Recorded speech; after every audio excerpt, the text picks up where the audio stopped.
give change a chance. My father's children, there are two basic rules of change.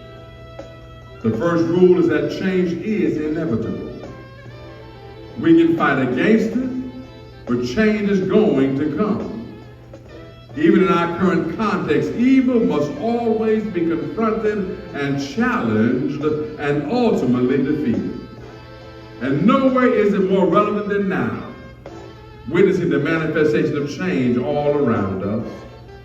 The second thing is this: change is constant.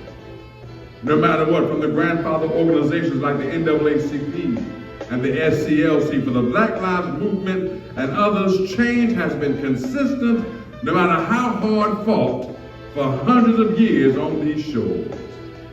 Consequently, these protests remind us that we either change with change or we will be changed by change.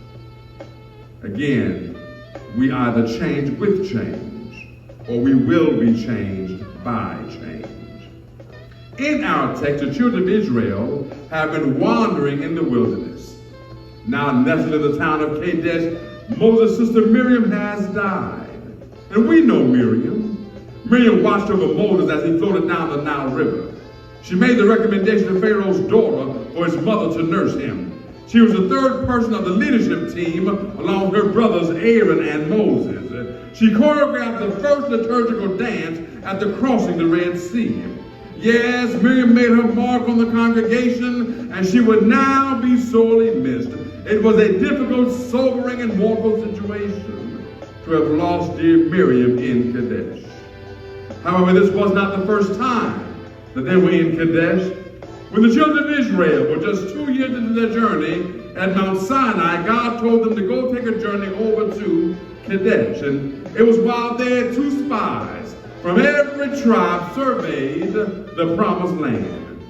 And while most of the spies from 10 of the tribes said it could not be done, but I've come to tell you today, I thank God for the minority with faith, because 2 of the spies had an alternative plan. They saw success in spite of how it looked. They saw victory in the God that had brought them over. My problem always with the majority rule is that just because they rule doesn't make them right.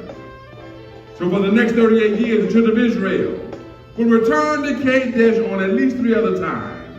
You see, it was at Kadesh where they would retreat and regroup and reconsider their options. It was at Kadesh they planned and prepared and prayed for the next step. It was at Kadesh they got their mojo working. Kadesh was a place of comfort and consolation, even though the land was barren. It was a safe haven, a place of serenity and solitude, calmness and composure. Yet it was always death and destruction and disobedience that drove them there. Maybe they just should have stayed away from Kadesh. The question today is, how many of us are comfortable in our Kadesh and we refuse to leave? How many of us remain stuck in bad relationships, bad choices, bad jobs, and bad friends? We leave temporarily, but as soon as the going gets rough, as soon as life appears to win, when the journey is not what we expected, or it just wasn't supposed to be like this, then we run and retreat back to Kadesh. Oh, because it feels good in Kadesh. How many of us leave the Kadesh of addiction, but when it gets rough, relapse? How many of us say, for God I live and for God I die? But when you don't get your way with your church, you then begin to berate your church, downplaying the ministry, leaving the church. You ought to tell your neighbor today, I'm leaving my Kadesh once and for all. You see, my father's children, geographically, Kadesh was on the border of Egypt, just far enough from the perils of Pharaoh, yet too far from the promised land. It was the boundary between a burden and a blessing, or it was the district between dejection and determination. It was the perimeter between pain and purpose. It was the area between affliction and affluence. It was the space between sorrow and strength. It was the region between regret and release. I've come to tell you today, they were just too caught up in Kadesh. Well, I hate to say it today, but some churches are too caught up in Kadesh as well. Black bodies dying, no response from the church. Affordable housing crisis, we chilling in Kadesh. Leadership that vows to kill you, but we still won't register to vote. Children are arrested for minor offenses, but everything is good here in Kadesh. It's simply time that we've got to leave Kadesh. Leave it for good. So the children of Israel were in a quandary. They were content in just hiding out in Kadesh. They were satisfied with a barren, desolate land because they lacked the vision to see what God had planned. We say that hindsight is 20/20 vision. Well, if hindsight is 20/20 vision, then foresight must be blind. See, oftentimes it's the struggle that freezes us from going further. It's the fight that we wish to avoid. We want life on the easy street. We don't want the hard times that makes us stronger and better. It was the Reverend Dr. Martin Luther King who said, change does not roll in on the wheels of inevitability, but it comes through continuous struggle. And so we must straighten our backs and work for our freedom. A man can't ride you unless your back is bent. We've got to redefine our struggle, review our protests in this postmodern technological age in which we live. It's time we simply learn as African Americans to straighten our backs. You see, I've got a real problem with churches and Christians that don't believe in change. It discounts our faith to not believe in change.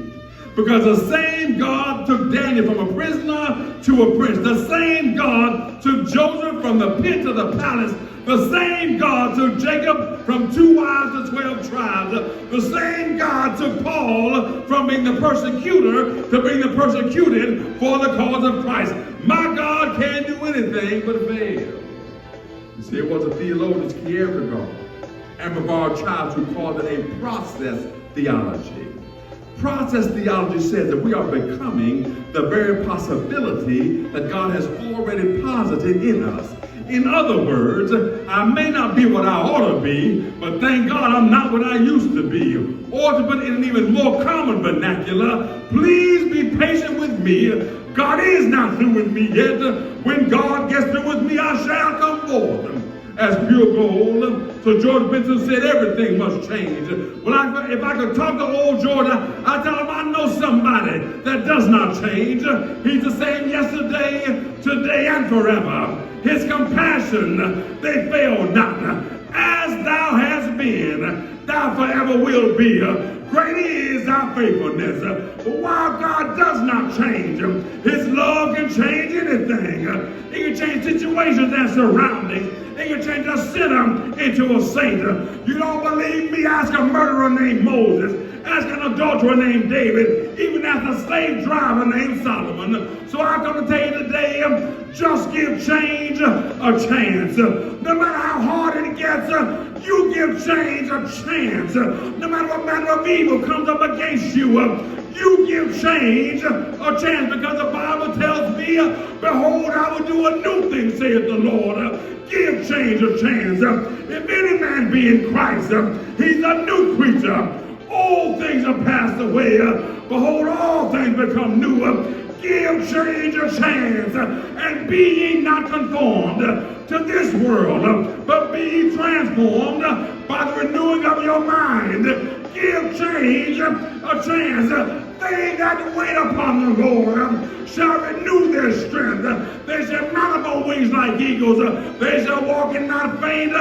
Wait, I say on the Lord. I'm going to wait, I'm going to tell you, till my change comes. Don't you hear Sam Cooke saying, I was born by the river in a little old tent. And all like that river, I've been running ever since. It's been a long time coming, but I know a change is going to come. Oh, Jennifer Hunter put it this way, said I'm changing every way I can. I'm changing to be better than I am. But I got to tell you today, I got to go back to the old church. I got to go back to what grandmama did. I got to go back to what granddaddy said. Granddaddy put it this way, what a wonderful change in my life has been wrought since Jesus came into my heart. I have joy in my soul, For as long I have sought since Jesus came into my life. Anybody ready for change? Anybody want to change? We want to be better. Better than I was on yesterday. Better than before COVID-19. Anybody want to be better? Wiser? Stronger? Oh yeah, I come to tell you today, one day, they got arrested by Jesus. They gave up his clothes because they wouldn't give change his hands. He got an old rugged cross up a hill called Calvary because they wouldn't give change a chance. They drug him up to Calvary's hill. He got on that cross, stayed there all day, went down in a power grave all night Friday, all night Saturday, but early Sunday morning, got up out the grave, all power in his hand. He gave change a chance.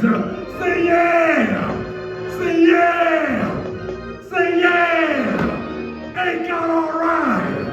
Ain't God grand? Ain't he all right? Ain't God grand?